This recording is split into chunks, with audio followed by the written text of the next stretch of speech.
Hello, hello, and welcome back to Decaf, a production of the Beacon Center of Tennessee with Taylor and Mark. It's been a long time since we've been joining you. We hinted at this toward the end of last year, but we're going to cut back the amount of podcasts that we're doing. Still great content, though. Still your favorite co-host. Mark, what you been up to since the last time we all chatted together?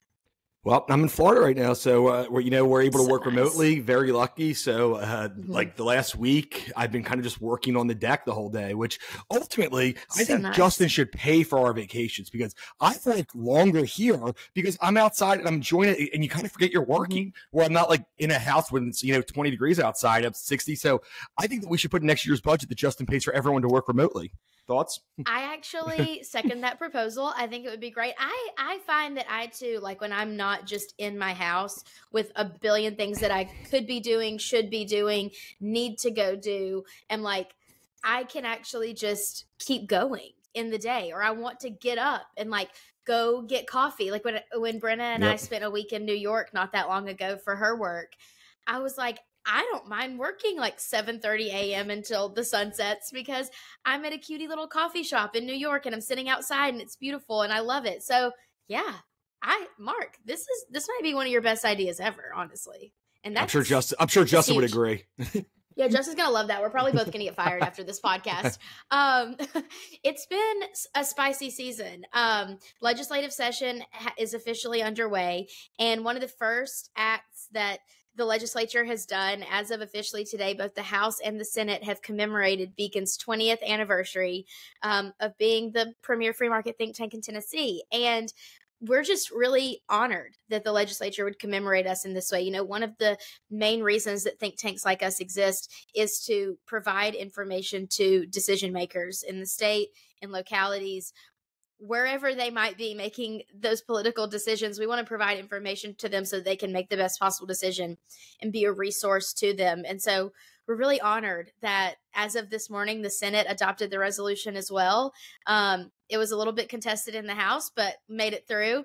And it's just a really flattering thing for the legislature to recognize what we've done over the last 20 years. Yeah, and it was cool in the House too. I mean, you probably obviously saw that one member spoke out against us. He did not have a lot of correct information. He kind of just was making stuff up from. I guess he went on Wikipedia or something to a different thing. I don't know. It was weird. Search? He just said. I don't he know. said. I mean, I don't. If he must have spelled Beacon Center wrong. If he found that on the Google search. Yeah, it was really confusing. It was cool though because you had a lot of legislators kind of actually get up and stand next to Lamberth, who's the one who brought this up and like in support of Beacon. And, we've said this a lot that, of course, you see what we do, and we're certainly, economically, free market. So we are right of center on most things. But, Right. We have worked with Democrats a lot. We've worked with Republicans a lot. I mean, we do what we think is right. And, that's why I says that we are consistent when the parties are not. So we've worked with both sides. So, I mean, ultimately, I would think no matter where you're at politically, you can say, I at least like some of the things Beacon Center does, and I understand they're consistent. So it was cool to see that. And, the Senate, there was no issue. It just went right through. But, it was, I've been here about half of that time. I've been here about 10 years. And, Justin's been here almost the full 20. But it's cool when other people recognize your work, especially people, I mean, all of the people who voted for it disagree with us at some point, right? I mean, we've disagreed with both parties at some point. So just saying, we don't always agree with them, but they're consistent, they're fair, they don't question. We always say we don't question politicians' motives, and I think people appreciate it and say, they do good work, and I'm happy when they're on my side of things.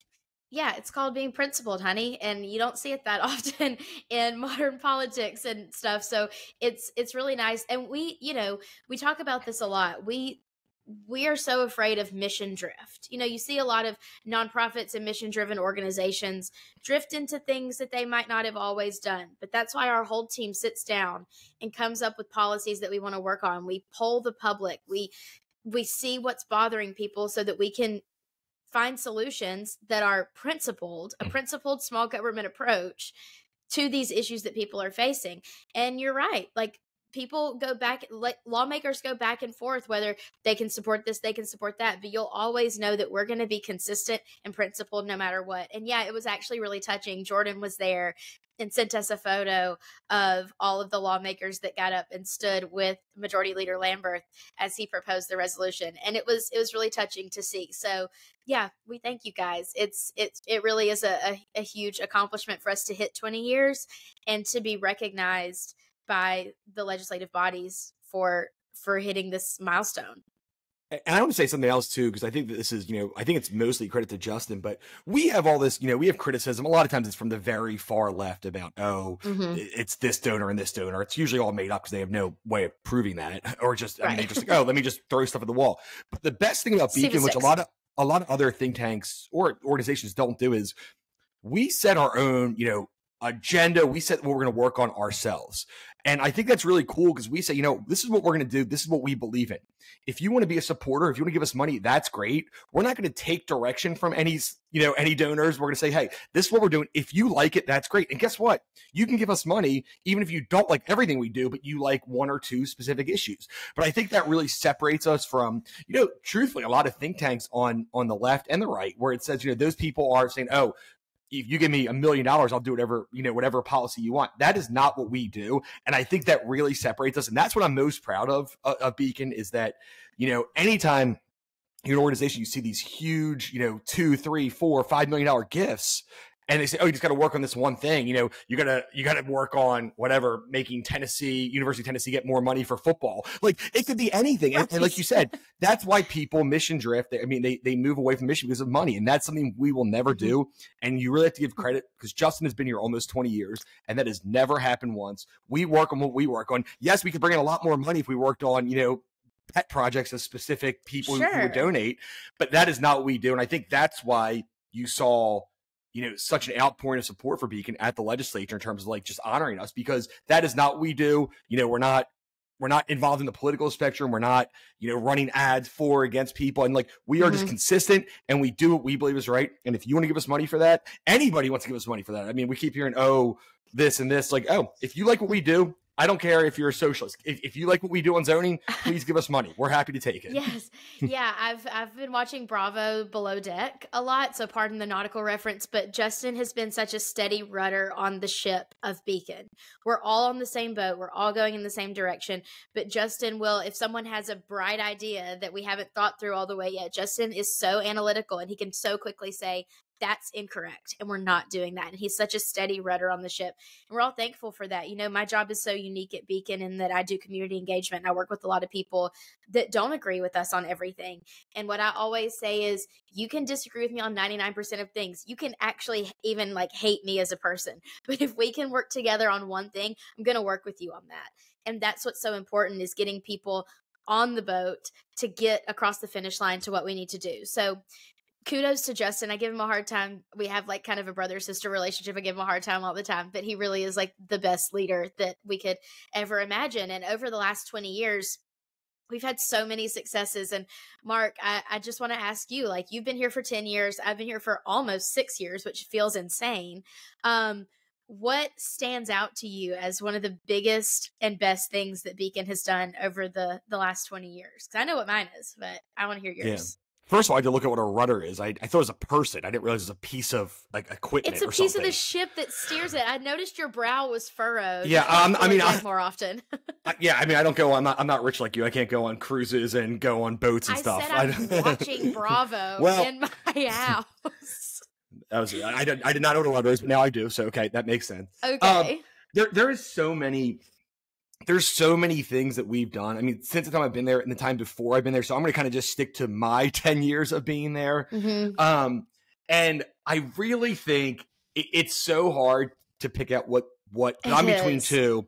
I mean, I think that the Hall tax was such an enormous victory for us. And it was such a, seemed like an uphill battle, and it was something we stuck to. We had really good messaging. We had great contractors, and we stuck to our guns on that one. And it looked not great for a while, but because of us, Tennessee is, one of the best places to retire in the country. And, all this excess, taxing on stocks and bonds is not the case anymore. You already get taxed at the federal level, but we kind of have a safe haven for people who want to retire, who are old and aren't, they don't have steady income coming in. So that was a really big deal.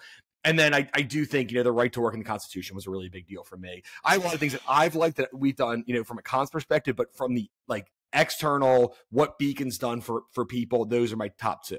What about you? Yeah, I think I'm going to try to stick within my time here too, but it kind of goes outside of it. Mine is kind of a net that catches a lot. I think that one of the biggest things we've done is start our legal center and have the capacity to be able to sue the government for overstepping. And that catches a lot of things. That catches education, licensing, the freedom to work. It catches so much, property rights, all of that. But I think that having a legal arm of the Beacon Center and being able to say, if this law passes, it's not constitutional and we're going to do something about it. We have recourse on so many levels, and it just is another arrow in the quiver to go and fight for Tennesseans' freedom. And I think that is again, leadership on Justin's part, the foresight to go ahead and do this. That to me is it's just huge. And I think that starting our legal arm, it's not like a victory per se, but it's the mechanism for so many victories that I think it's one of the coolest things that Beacon has done over the last 20 years. And I can't wait to continue. I actually have 2 legal calls today to talk to plaintiffs with Wynn and Ben about future cases to defend Tennesseans' liberties. And that's just we're able to defend people against bad laws, but also bad regulatory policies, state and local level, in federal courts, you name it, we can do it through our legal center. And that to me is it's epic. It's huge. It's a game changer. Well, that's a good answer. And I think that you even didn't touch on the fact it's we are able to allow people to have livelihoods that they wouldn't have otherwise. It's not even just going in court. It's you can name all the people that you've talked to most of them that you've worked with and say, friends, yes. Without our legal center, they would not be able to do what they love. They would not be able to work. They wouldn't be able to be able to support their family. They wouldn't be able to do all these things. So it's all of those legal victories, whether it's, Tammy or Deborah or, or Lidge or any of these people that we've worked with, we have, essentially helped them to have the livelihoods they wanted. So it's, you said, it's not just, that is a good answer because we've had, probably 7 or 8 huge victories in that. And even when we don't win, and now that we lose, Mount Druitt just changed the law on food trucks. So yeah, we didn't actually win in court. Our lawsuit made them change their law before they could lose in court. So all those people that are affected. Yep. Martha and Lori, the law changed. I mean, it just is such a huge, and that's why I said it's like a net of a victory. And that's what I love the most. So proud of Beacon. We've both been small pieces of it. Mark, a little bit of a bigger piece than I have because of your time here, but we've both been small pieces of a lot of huge successes to change the lives of Tennesseans, tax reforms that have saved Tennesseans $3 billion. I mean, it's a huge thing what we've been able to do over 20 years. And, I always say, I've said it a million times on this podcast, we all yearn for the day that we no longer need to exist and Tennessee is the freest place in the world and there's no more notes and nothing else to work on. But until that happens, which, gosh, on this side of heaven, I don't know if it will, but until that happens, we're proud to fight for Tennesseans and to stand alongside you as just regular taxpayers trying to do what's right. Speaking of trying to do what's right, I mentioned earlier that we love to poll Tennesseans. It's probably Mark's baby. And this all started when we did a statewide listening tour and poll a few years ago to see where Tennesseans stand on issues to inform our policy agenda. We're going to be doing something similar to that in the next few years, also revamping and refreshing policy agendas based on what Tennesseans need. That spun into our poll project of our quarterly polls. And at the beginning of January, we released a quarterly poll. And in those responses, we release everything. We release the demographic data, the crosstabs, where people stand on parties, their ages, their gender, whatever. We release it all. We are the most transparent group out there. I say that because there are a lot of polls that aren't as transparent as ours and that claim to be a valid opponent to us. What was our sample size, Mark? It was 1,300 people in this poll done by a very well accredited pollster and the top 20% of 538 pollsters. And we found that 68% of Tennesseans support Governor Lee's plan to bring ESA statewide. Now, if you've ever listened to this podcast, you know that I am I will die on the hill of school choice. My family would have been very positively affected by it if we had had it when I was a child. When I have children, I want my children to be able to use that. this is like my issue. Mark is to corporate welfare as I am to school choice, and that's just how it is. Earlier this week, a poll results were released. It was on Tuesday night by another group claiming that basically the opposite of our poll results. And if you follow us on Twitter, you'll notice that we all kind of got a bee under our bonnet about this. And I'll let Mark kind of give the backstory as to why, but I'll kind of lead in by saying, if you're watching the video, you'll notice that I put poll in air quotes when I said it the first time when referring to it. Mark, why don't you tell our lovely listeners about said poll and kind of the mechanism behind it and why we're kind of squinting our eyes a little bit at it. Yeah, well, let me start by saying, our poll, of course, we have specific, things that we care about. And, of course, we like education, savings accounts. Of course, that's something that Beacon has supported for a long time.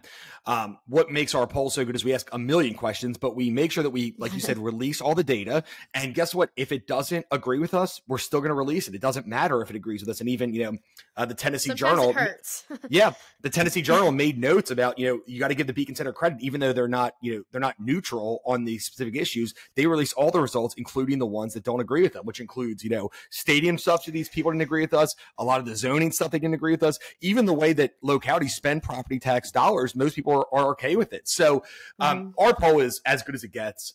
We're as transparent as it gets. And the very day our poll came out, we got wind of another poll, which basically just said it was one of the most insane polls I've ever seen. It turns out we were trying to figure out who it was from. It turned out it was from the Tennessee, the Teachers Association, the TEA. The TEA. In Tennessee, but it was just like, it's proven school choice kills 20 kids a year. Do you still support school choice? It was these made up, insane things. Corey Daniels said, if they basically said, school choice makes the sun stop shining. Do you still support school choice? It was crazy. Yes. Well, you said we got wind of this. We actually received a link to it because I don't know if anybody's ever been polled before. I've been polled. Not about like anything in Tennessee, but on national issues. I've gotten the opportunity to be part of a poll. And it's rigorous to even get through the vetting and the screening to be part of a poll. This was a link that was texted. And I'm not going to give away too much information, but I will just say that within my household, we looked through the poll, saw what it was all about, refreshed the page, and immediately it comes up with another opportunity to take the poll. Now, if you know anything about polling, that's not how this works. You don't have multiple people being able to take it multiple times. That's not how a reputable poll works. And it's mind-boggling to me that a group that is so anti what we're doing is going to release data from a poll that we're like, it's basically a glorified Google form. That's the first time I saw it. I was like, this is a glorified Google form. This is not a poll. Like, what is this? I don't understand. It's maybe a survey, but that ain't a poll, honey. Come on. I wish we'd stop saying honey on this podcast. I think that should be a new, okay. Can we said lessen that? You said we, but you mean me. I was trying to be nice, yes. But no, to your point though, it's like this was it was a terrible, and it was clearly a politically motivated poll. You can say whatever you want about us, but here's the thing is you can disagree with our wording or whatever because we lay it all out there. They released 3 of about 30 questions. They got the rest. They released a ridiculous crosstabs, but the thing is they have no idea where people came from. They're like, this is Republican primary voters in Tennessee, which is like, if somebody can take the survey 10 times from other states, they have no concept of who actually took the survey. And then when you look at, a little bit deeper, you look at the 538 rankings, which is a poll, it was Nate Silver's original project, but it rates pollsters based on accuracy, based on transparency. It got a 1.1 out of 3, which is considered to be a very unreliable poll. Ours is considered to be a good poll with Targo's. So it was horrible. And honestly, the craziest thing about this is that we were so prepared for this that it turned out to be a huge swing and a miss for the TA, where this poll actually certainly hurt them because it was so insane. The results were like, I don't even remember. It's hard for me to even read them, but they were almost the exact opposite. I think it was like 30-something% of Republican. I don't even remember. It was crazy. But it was also the way that even the results were worded and the way that they were communicated was like, what exactly and who exactly did you poll? Like, I'm confused, and I saw the thing, and I'm confused, and I've read every article about it, and I'm pretty smart. I'm still confused. I don't get it. Yeah, it was a bad poll. And I mean, I give credit that, ultimately it wasn't picked up by that many outlets, media outlets, because they saw what it was. And, the Tennessean ran an original story and said, oh, this is a poll. But, we were reached out to once they kind of picked up on the fact this wasn't a great poll for a quote. And really, like, this has really backfired, where even the people who are the most anti-school choice are kind of saying, well, I'm still anti-school choice. Maybe let's not use this poll, though. So it really was a huge backfire from the TA. And it really is. This is so important, is, transparency and honesty are the most important things. And you can't be seen as a legitimate organization if you're doing polls like that. That's the truth. It's like, whether or not we like the results, we're going to make sure we have a good poll. We have a great pollster. And that's the other point, is we have a great pollster in Randy, who his reputation is important to him. He wants to have high scores on this poll, and he would never do something like this. He's like, I'm not going to ruin my reputation for this. Now, Coefficient does not care. I mean, they clearly like, whenever you pay me, I'll do whatever poll you want. It will say whatever results you want. That's why we have a 1.1 out of 3, because we're horrendous. But most legitimate pollsters, and not just Randy, but anybody who's higher on that list, would never do a poll like this. Because guess what? It's not just our reputation; it's his reputation, and it's the reputation of any pollster who does it. So I mean, it was Randy lets us put his logo on our poll website because he's so proud of his results, and he takes so much pride in it. He'll be emailing us at 9:00 at night with the day that the results come out to try to make sure that everything is exactly perfect and correct. The formatting on things, he so cares about his job. He would never send out a glorified Google form. I know I keep saying that, but y'all, if y'all seen this thing, you would agree with me. It was just like I could make one of those and send it out. Like, it was not great. The results were more accurate. I mean, it's what you call a push poll. It was on one issue only, and they kept saying, "Oh, let me do 30 questions. If this bad thing's going to happen, do you still support school choice?" It was awful. And ultimately, really I need people, like, this needs to stop generally. And I hope that the media and people stop picking up polls like this. There needs to be an ounce of legitimacy. And honestly, my opinion is any poll that has under 1.5 on 538, really, because 1.5 is considered about average, really should be taken with a huge grain of salt. But it was bad. I think it hurt their case. And you know what? No matter what, we will always be honest with you. Our polls will always be transparent. They'll be honest. You can have a disagreement here or there with the wording of a question, but guess what? You see every question we do, and you see the wording. So we give you that opportunity to do that.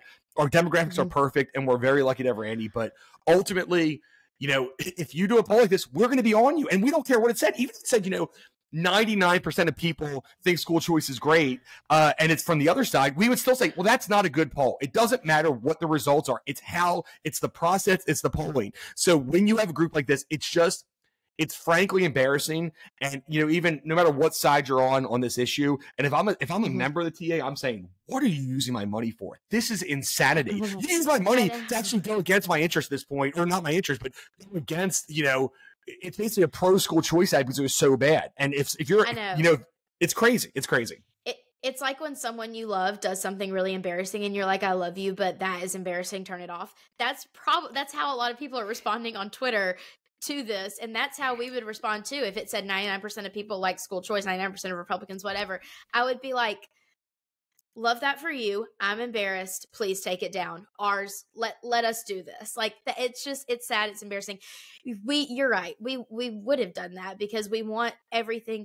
That's a good point, Mark. We're transparent. We don't want things to be done in the shadows. We want y'all to see everything. And there are poll results that come back that hurt. Personally, for me, it was TikTok. It was how Tennesseans don't like TikTok. All right. Sue me. But I was really upset about how Tennesseans felt about TikTok. I didn't want to release that result. We released it though. Whatever. Policy questions come back like that. Some of our zoning questions come back like that. Like Mark mentioned, the stadium stuff. Things come back that we are like, oh, this really does hurt. That means that we need to either do a better job of communicating. Tennesseans don't understand the issue, or they actually genuinely don't like this, but we want a fair temperature of how people in the state feel. And that's what a poll is supposed to be for. Imagine if a candidate if this was done on like an election type thing, and a candidate were to put out some type of push poll and then base the spending of like $3 billion on the results of a push poll. That would be irresponsible. It's irresponsible to release things like this because they're not accurate. that's the last thing I'll say about it. You can have the last word, Mark, before we move on. I saw a couple of comments on Twitter. I want to say one thing too. The Vanderbilt poll, we don't agree with. I don't think it's a great poll. They've been off a lot. But the difference between, and people are comparing this to the Vanderbilt poll, it is nothing like the Vanderbilt poll. Vanderbilt poll at least has some, it's a real poll. Yes, I don't think that the audience that they survey is representative of Tennessee. They've been off double digits on I think 3 straight elections the same way, which causes you to have concern. But the Vanderbilt poll is a real poll that has a left lean, essentially. This is nothing like that. So comparing this to the Vanderbilt poll, honestly, I can't believe I'm defending the Vanderbilt poll, but that is a real poll that, is off because they have, and I don't think it's necessarily that they're trying to make a political point. Maybe it is. I think it's that they just don't have a good survey of the state in terms of, the demographics. But comparing this to the Vanderbilt poll, this is the worst poll that's ever been done. This is a horrendous poll. Vanderbilt is, again, we don't agree with them. And one of the reasons we start our polls because we don't believe they're accurate. But it's a completely different beast, this poll. So don't compare them. Vanderbilt is still, a legitimate, if slanted poll. But hopefully they'll work on that. But I saw a lot of comments comparing them like you're doing disservice to the Vanderbilt poll by comparing it to this awful piece of trash. I didn't have it on my 2024 bingo card to have you defend the Vanderbilt poll, so this is fresh for me. I'll have to write that down.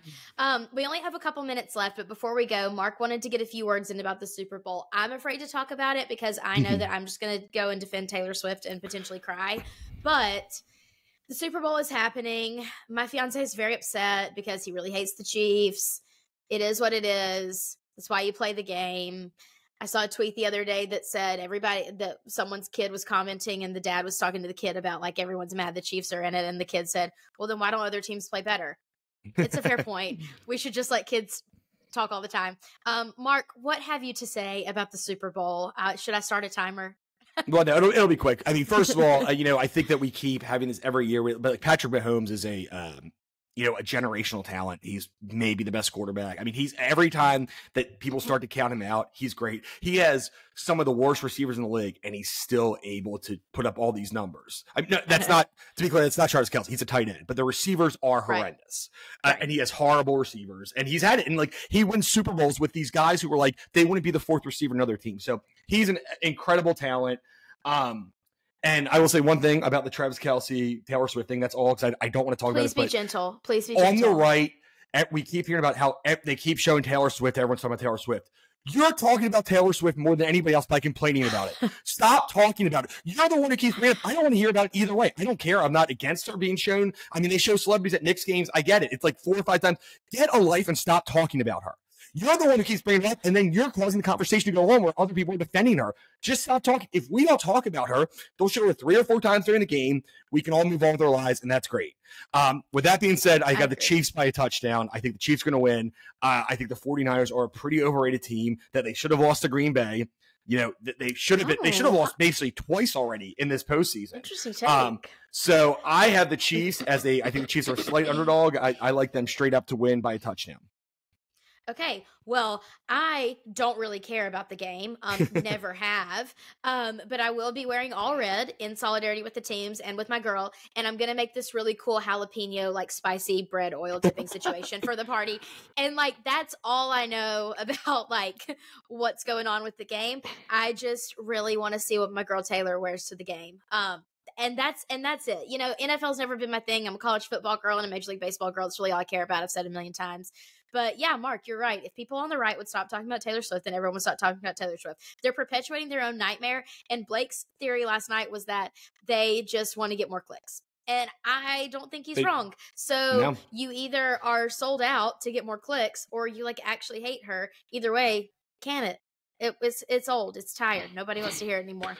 That's right. And I don't care for her. I don't care for her at all, to be honest. But like it's old and tired. But I don't hate her. I just don't. But like I don't understand why these people have made such a huge deal. And it's also like I keep saying like these kind of conservative influencers keep going on these like 20/80 issues, and they're on the 20% side and making that a huge deal. It's like talk about taxes, talk about things that people agree with you on.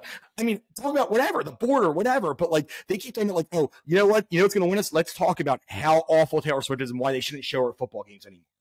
And if you've seen recent studies, you'll see that Gen Z girls are trending more liberal and Gen Z boys are trending more conservative. Wonder why? It's because people on the right are just trashing the Gen Z queen, Taylor Swift. It's like, y'all can't be quiet long enough to show these young women that the policies that we're promoting on our side actually will help them have careers and have fruitful lives. Y'all can't can it with Taylor Swift for long enough to show these women and to get them to listen to you and say, like, this is good for your life.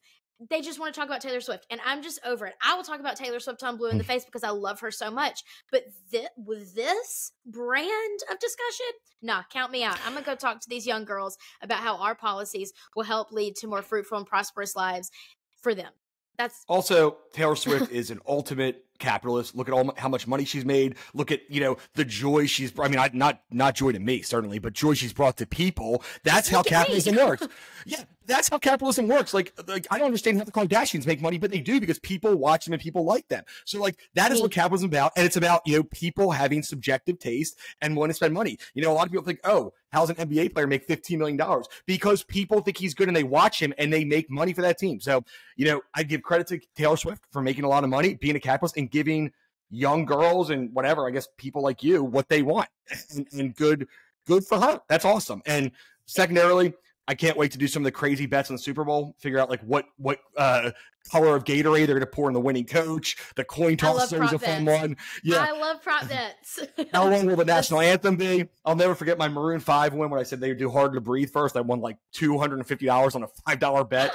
So there's a lot of fun things. Unfortunately, that's one big thing. I'm in Florida, and because of we have a lot of issues with cronyism. There's only one sports book, and it's by the Seminole tribe, the Hard Rock Sportsbook, because they won't allow other people in there. And that's why I don't think that's capitalism, unlike Taylor Swift. Okay, Mark, that was like literally the perfect way to end it. Sports betting in Florida is not like capitalism like Taylor Swift. I'm going to make t-shirts. Thank you guys for listening so much. If you like it, hit that subscribe button on Spotify, Apple Podcasts, YouTube, wherever you get your content from. We appreciate you, and we can't wait to come back in a few weeks with some Super Bowl prop bets for you and some more juicy information. This has been Decaf, for production of the Beacon Center of the Tennessee. We'll talk to you later.